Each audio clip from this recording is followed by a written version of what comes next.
Alright, so welcome back to the Rancor Pit. I am your geeky and unshaven host. And we're going to do another, hey, get this. It's another one of my creations that I had made. It wasn't that long ago, actually. This particular character was created as backup for my halfling war mage that I'm using for my big campaign called Heroes and Villains. You're going to have to excuse the background noise. Even DMs have to do laundry. Okay, so before it turned into a chaos beast, I had to throw it a little load in. So if you hear whirring and chugging, it's not me with, a construct in a headlock. So at any rate, I'm going to talk about a character that was a two-person collaboration, actually. Part of it was me, but the grand scheme of the original concept has to go to a very good friend of mine named Corey. And he lives really close to me, within a couple of minutes, walking distance, literally. And we originally had come up with this concept as being a cleric. We did this because the party at the time was divine poor for magic. Oddly enough, it was all arcanes or all fighters of any particular sort. So, from the original concept of being a cleric, and I think it was going to be a cleric to Obadhai. No, not Obadhai. Olidimara, the trickster god. It became something else. It became something greater, actually.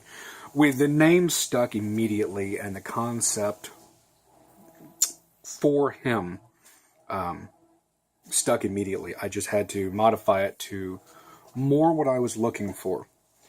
And he's kind of a mess.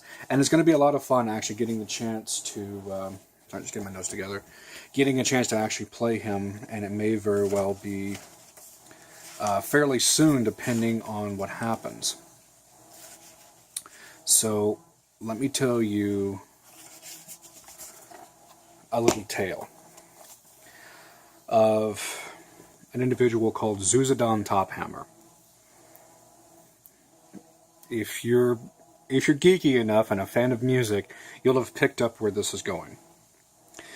A dwarf of seemingly no consideration grew up amongst a particularly rocky area in the East Mountains of Greyhawk. His clan did more mineral mining than anything else, but Zuzedon was always more into harder rock and heavy metals. 4 generations of miners and all the pickaxe work just bummed him out. Endless stories told and retold to death. It was a real drag for a freethinker like Zuzedon, so he packed up his things, grabbed his mandolin, and took to the unmarked roads of the mountains. This have endless opportunities of bounties, and to taste the world's flavors, even if it meant causing some trouble in the process. Tight-knit as clan Tophammer was, there wasn't a regret in his stocky bones, as life provided new and dangerous challenges as a loner. With naught but his gravelly blues voice and his worn mandolin, combined with his leather wit, lethal wit, surviving turned into living, and living turned into a venture that had never been described to him in his previous life. A bit of a busker, a bit of a tavern regular. It all came to head one night when Zuzedon was captivating an audience, and there was a single person in that audience that night not enthralled by his music. If you haven't figured it out, he's a bard. Come to find out, that lone knob who was cramping Zuzedon's style was a real bookworm. But not those wizarding kind. No, this dude had maps of the sky and star charts and trippy constellations. That was knowledge and lore that had completely eluded Zuzedon up until that point. So, He did what every good bard would. He immersed himself in astrology and got really lost in a far-out way for a while. This clocking out kind of hiatus opened up small black wide eyes, and it had nothing to do with those dried mushrooms in the cupboard. Something beyond, man. Something that had no limitations. A key to infinity. And it held a powerful secret, magic, in its highest forms, usually out of a bard's grasp. The sublime chord. It's got a groove to it. And it flavored life in an all-new funky flavor. It gets all up in Zuzedon's brain and will forever change him to drink deeper from life's cup. 'Cause no one never knows when one's reputation leaves him bad and nationwide. This is the Chronicle of Zuzedon Tophammer. Here begins his tale, dude. So yes, as a fan of, first of all, of Texas musicians, because I'm biased, and as a fan of ZZ Top, yep, I created, with a whole lot of help from Corey, Zuzedon Tophammer. He's a bard sublime chord.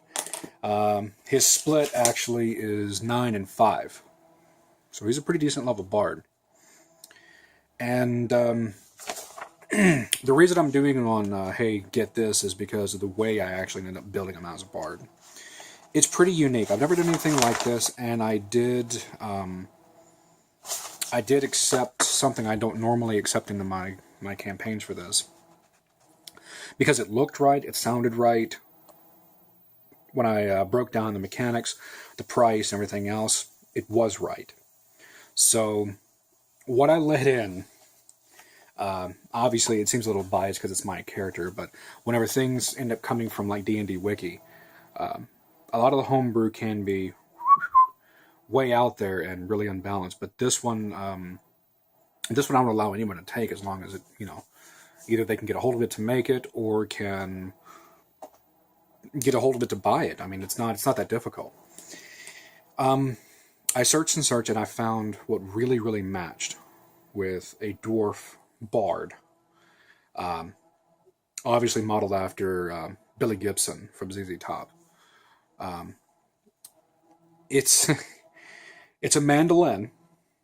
Okay. So it's not a lute, and it's not a ukulele. It's a mandolin. So it's the right size for him. I haven't decided whether or not I'm going to trim it in winter wolf fur or anything like that to have a fuzzy white guitar, but I haven't decided yet. What I did take out of D&D Wiki was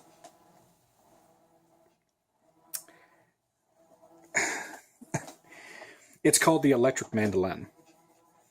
What it is, it's a mandolin that is made to be simultaneously an instrument and a weapon. Not in the conventional sense that a bard would usually do, because they would consider if they play something, they're playing as the weapon. No, this is literally... It's literally a great club. It's a great club that was re-outfitted to be a mandolin and enchanted. So you get the bonuses to perform string for it, like any other magical musical instrument. But it also counts as a +2 great club of shock. So you see, it's now an electric guitar. So his unique sounds are going to come on. Let's see, I didn't even total up his skill checks. Yeah, see, he's going to end up having 22 to both perform string instruments and perform sing. So, yeah. So yeah, it's an electric guitar, and I went even a step further to make him unique. One of the magic items that I gave him was... Well, I didn't give it to him. I actually ended up rolling it, oddly enough. It was, where is it? It's called The Fist. It's out of the Magic Item Compendium. It's literally an adamantine spiked gauntlet. It's one. Didn't come as a pair. So, if you know anything about ZZ Top, you'll know that Billy Gibson, the Reverend Willie G, he very much coined the unique sound of playing an electric guitar with a peso, a Mexican peso. It's metal on metal, and it gives a really unique sound to everything he's ever done. So, instead of him picking up a copper piece and doing the same thing,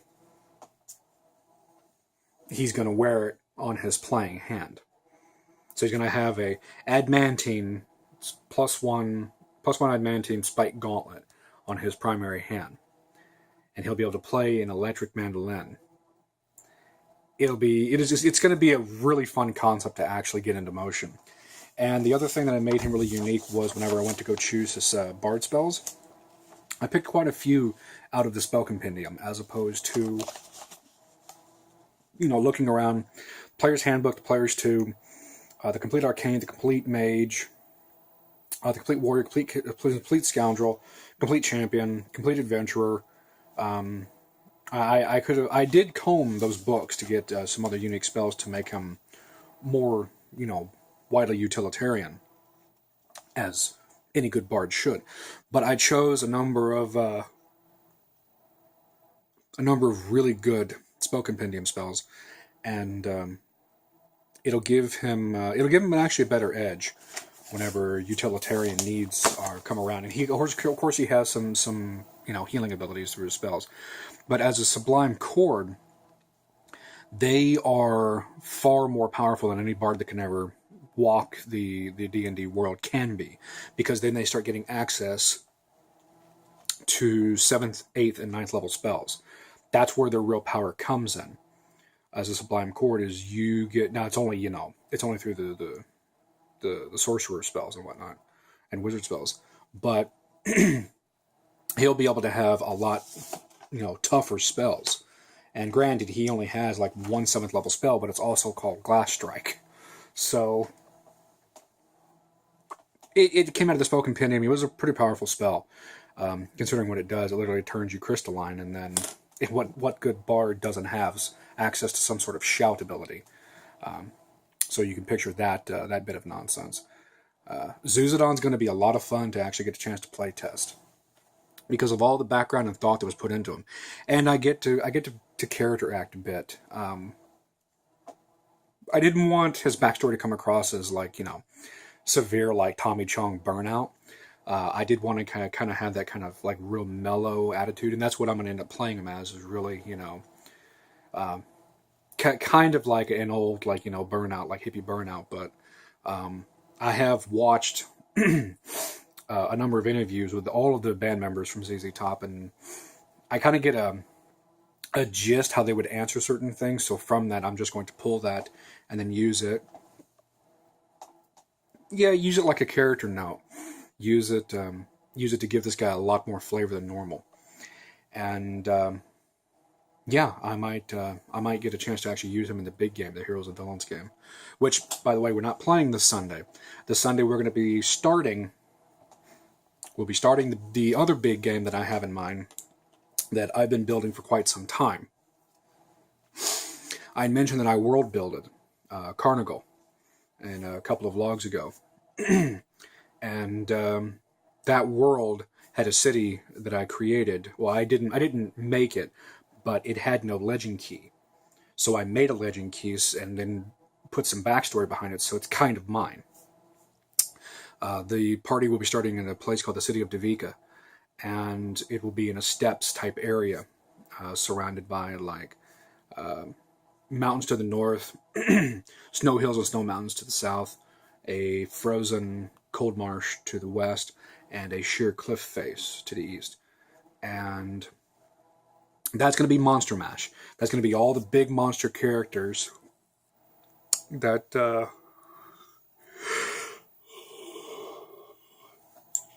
pardon me. Yeah. See, this is live.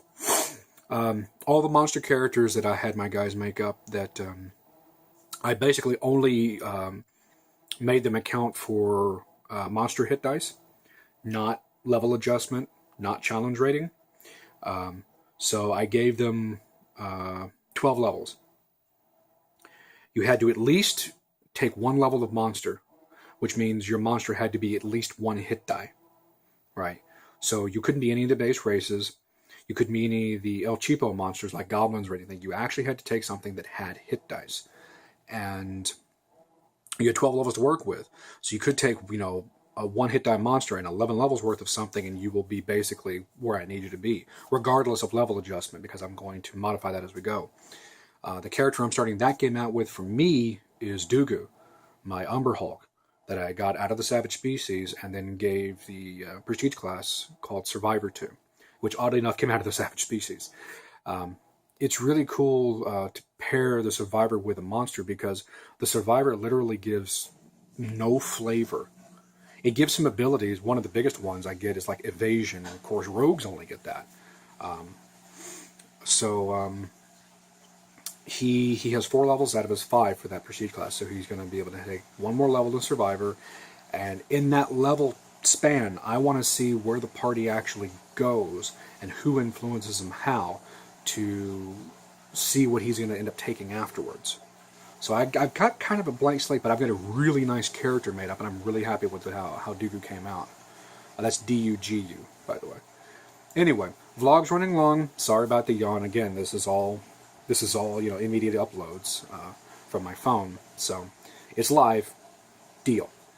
But yeah, Sunday is this week's game day. So until then, grab your dice, roll of initiative.